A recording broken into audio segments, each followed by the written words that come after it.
If you're like me, you probably enjoy the beauty of the ocean, the sound of the waves, the beauty of the coastline. Maybe you even dream of living by the water. But what if I told you that these beautiful places are disappearing? At the current rate of global warming, 80% of these islands could be uninhabitable by 2050. 200 million homes across the globe will be underwater.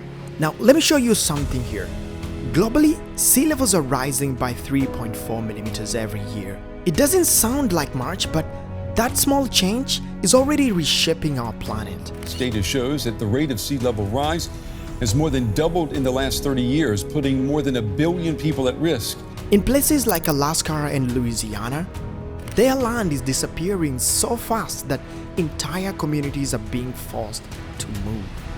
Now, if we look at what is causing this, we will see it's driven by two major forces: melting ice cap and warming oceans. When global temperatures rise, the water warms, causing it to expand and force glaciers to melt, which in turn pours massive amount of water into the ocean.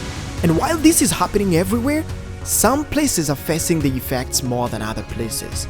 Take Tuvalu, for example, a small island nation in the Pacific. Rising sea levels are threatening to swallow the entire island.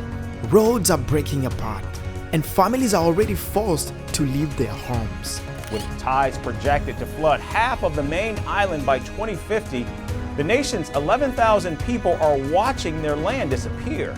In the Bahamas, rising sea levels have eaten away a once vibrant beach.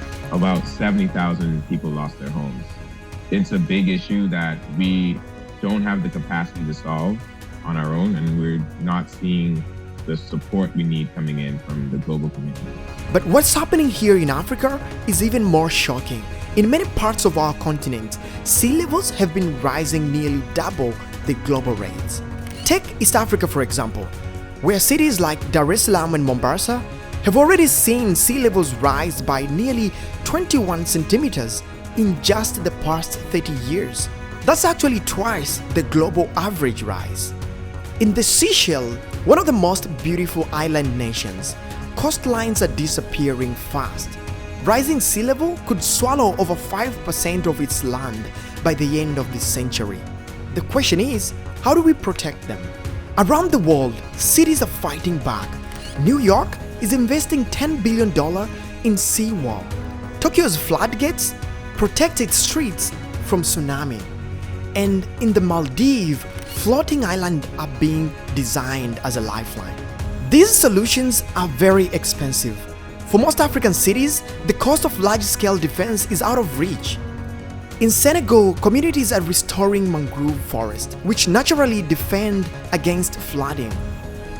These mangroves act like natural barriers, absorbing the force from waves and protecting the coastlines. Now, coming to the Seychelles, for example, they have turned to coral reef restoration to slow down the tides. It's a promising solution, but it requires global support to scale. Now, rising sea level is already creating a new problem: climate migration. Families are leaving behind their homes, their communities, their way of life, because water keeps coming closer. You can look at our own archipelagos, our islands, as a microcosm of what is to come, because we are internally experiencing climate migration because of climate impacts. And we can only go so far internally before we have to go out to the rest of the world seeking refuge. The question is, how do we support those who are being displaced? And how do we stop this from becoming the new normal for millions more? Comment down below what's your take on this.